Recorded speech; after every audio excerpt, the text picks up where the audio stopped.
Hello friends, welcome to my channel spend wisely. दोस्तों, अगर आपके पास एचडीएफसी बैंक का क्रेडिट कार्ड है तो आपने एचडीएफसी स्मार्ट ईएमआई का नाम तो सुना ही होगा, क्योंकि एचडीएफसी बैंक स्मार्ट ईएमआई को बहुत ज़्यादा पब्लिसाइज करता है। बट दोस्तों, मेरे व्यू में एचडीएफसी बैंक का जो स्मार्ट ईएमआई है वो स्मार्ट ईएमआई नहीं है। और आज के इस वीडियो में मैं आपको वही सारे कारण बताने वाला हूँ कि क्यों ये एक स्मार्ट ईएमआई नहीं है और इसका बेटर ऑल्टरनेटिव क्या है। बट वीडियो में आगे बढ़ने से पहले अगर आप टेलीग्राम पर हैं तो टेलीग्राम पर स्पेंड वाइजली का जो टेलीग्राम चैनल है उसको सब्सक्राइब कर सकते हैं, क्योंकि वहां पर क्रेडिट कार्ड और ऑनलाइन शॉपिंग से रिलेटेड अपडेट्स जो है आपको बहुत ही क्विकली मिलेंगे।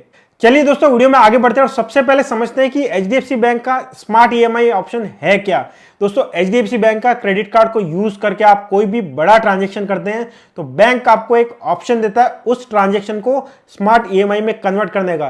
कई बार यह ऑप्शन आपको एसएमएस के थ्रू मिलता है, या कई बार आप जब नेट बैंकिंग में जाएंगे और वहां पर क्रेडिट कार्ड के जो सारे रिसेंट ट्रांजैक्शंस देखेंगे तो वहां हर बड़े ट्रांजैक्शंस के सामने आपको एक चेक बॉक्स दिखाई देगा, उसको टिक करके कंटिन्यू करेंगे तो वो जो ट्रांजैक्शन है वो स्मार्ट ईएमआई में कन्वर्ट हो जाएगा।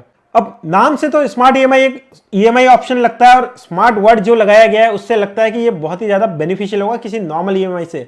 बट मैं आपको बताता हूं कि क्यों ये स्मार्ट ईएमआई नहीं है। पहला कारण, हाई प्रोसेसिंग फी। हर स्मार्ट ईएमआई ट्रांजैक्शन पर आपको एक हाई प्रोसेसिंग फी लगती है जो 999 रुपया प्लस जीएसटी, मतलब 1179 रुपीज तक हो सकती है, जो एक नॉर्मल जो ईएमआई हम लोग जानते हैं उसके कंपैरिजन में काफी ज्यादा है।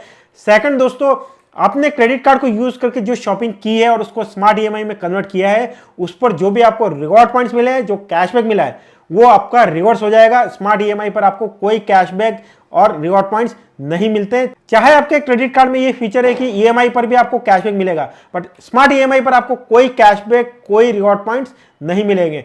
फॉर एग्जाम्पल, अगर आपके पास एचडीएफसी बैंक का मिलेनिया क्रेडिट कार्ड है, मिलेनिया क्रेडिट कार्ड को यूज करके आप कोई भी और ईएमआई ट्रांजैक्शन करते हैं तो आपको 1% का कैशबैक उसमें मिलता है, जो अदर स्पेंड में काउंट होता है। बट स्मार्ट ईएमआई में मिलेनिया क्रेडिट कार्ड पर भी आपको कोई कैशबैक नहीं मिलता है। कैशबैक अगर आपको ऑलरेडी मिल चुका है उस ट्रांजैक्शन पर, स्मार्ट ईएमआई में कन्वर्ट करते ही वो कैशबैक जो है वो रिवर्स हो जाएगा। तीसरा कारण है दोस्तों, स्मार्ट ईएमआई में आपके पास कभी भी नो कॉस्ट ईएमआई का ऑप्शन नहीं रहता है। वो बहुत ही बेनिफिशियल ऑप्शन है, वो ऑप्शन यहां पर आपको नहीं मिलेगा।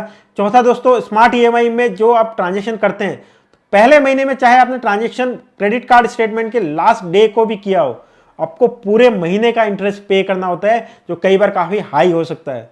इसके कंपैरिजन में आप जब भी शॉपिंग करते हैं किसी भी ऑनलाइन पोर्टल पर या ऑफलाइन स्टोर पे, वहां पर जो आपको ब्रांड ईएमआई का ऑप्शन देता है, जैसे फ्लिपकार्ट पर आप जाएंगे तो वहां पर भी हर बड़े प्रोडक्ट पर आपको ईएमआई का ऑप्शन मिलता है। एचडीएफसी का भी ईएमआई का ऑप्शन वहां पर आपको मिल जाता है। टाटा क्लिक, अमेजॉन, सब साइट्स पर, इवन ऑफलाइन स्टोर्स पर भी आपको ऑप्शन मिलता है शॉपिंग के टाइम पर ही ट्रांजैक्शन को ईएमआई में कन्वर्ट करने का। वो ऑप्शन अगर आप चूज करते हैं तो एचडीएफसी बैंक आपसे 229 रुपीज प्लस जीएसटी जो है प्रोसेसिंग फी के रूप में लेता है, जो स्मार्ट ईएमआई की जो प्रोसेसिंग फी है उससे वो काफी कम है। ये जो ब्रांड ईएमआई है, ये अगर आप चूज करते हैं तो यहां पर आपको कैशबैक और रिवॉर्ड पॉइंट जो है वो भी मिलते हैं, वो आपके रिवर्स नहीं होते हैं। तीसरा, यहां पर आपको अक्सर नो कॉस्ट ईएमआई का ऑप्शन मिल जाता है, जो स्मार्ट ईएमआई पर नहीं मिलता है। सो इन सब रीजन से शॉपिंग करने के बाद, फुल पेमेंट करने के बाद उसको स्मार्ट ईएमआई में कन्वर्ट करने की बजाय शॉपिंग करने के टाइम पर ही, स्टोर पर ही या फिर ऐप या साइट पर ही ईएमआई का ऑप्शन चूज कीजिए, क्योंकि वो फाइनेंशियली काफी बेनिफिशियल आपके लिए रहेगा। इसके अलावा स्मार्ट ईएमआई में जो भी आपका इंटरेस्ट लगता है उस पर भी आपको पूरा जीएसटी, जो बाकी ईएमआई में पे करना होता है वो 18% जीएसटी आपको लगेगा ही लगेगा। इसका प्री क्लोजर चार्जेस जो है वो भी काफी हाई रहता है, मतलब आप स्मार्ट ईएमआई को टेन्योर खत्म होने से पहले क्लोज करना चाहते हैं तो आपको प्रोसेसिंग फी जो आपने पे की वो तो आपको नहीं मिलेगी। इसके अलावा जो भी आपका आउटस्टैंडिंग है उसका 3% प्लस उस पर जीएसटी आपको पेनल्टी के तौर पे पे करना होता है। बाकी ईएमआई की तरह ही इसमें जो भी आपका आउटस्टैंडिंग है वो आपका क्रेडिट लिमिट में ब्लॉक्ड रहता है। और दोस्तों, ये एक पर्सनल लोन ही है और आपके सिबिल रिपोर्ट या क्रेडिट रिपोर्ट में भी एक अलग लाइन आइटम की तरह शो होता है। तो पर्सनल लोन लेने पर जिस तरह से आपका क्रेडिट स्कोर अफेक्ट होता है, उस तरह से स्मार्ट ईएमआई में भी आपका क्रेडिट स्कोर उसी लेवल का इंपैक्ट उस पर आएगा।